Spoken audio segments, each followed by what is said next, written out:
Let's take a look at what happened on August 9th in history.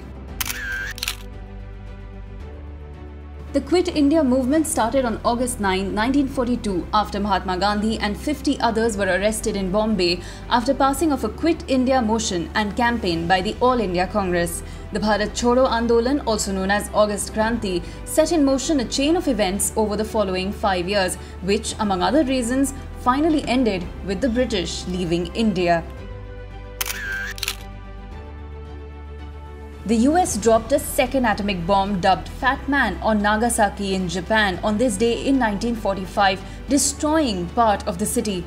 The attack came days after the August 6th attack on Hiroshima, which caused widespread destruction. The two bombings killed between 129,000 and 226,000 people, most of whom were civilians. The US decision to drop the bombs came after 4 years of a draining world war and Japan's refusal to surrender. Some critics argue that Japan was already on its knees and the bombings were unnecessary.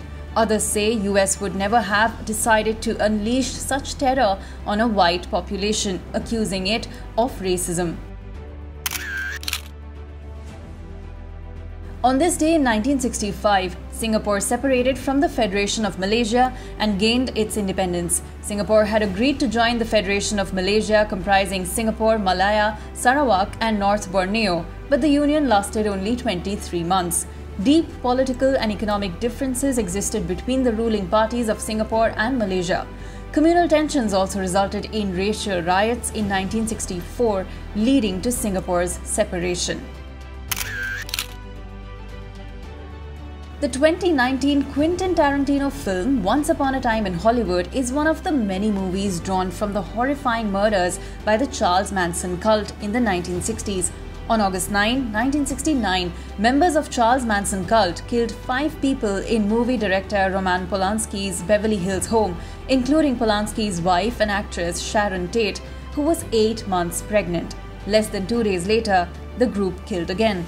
The savage crimes shocked the United States. After making his resignation speech on August 8th, Richard Nixon resigned as President of the United States and Vice President Gerald Ford was sworn in as the 38th US President on this day in 1974. Nixon had to resign following the Watergate scandal. The infamous scandal exposed multiple political abuses of power by the Nixon administration. That was all on this episode in history.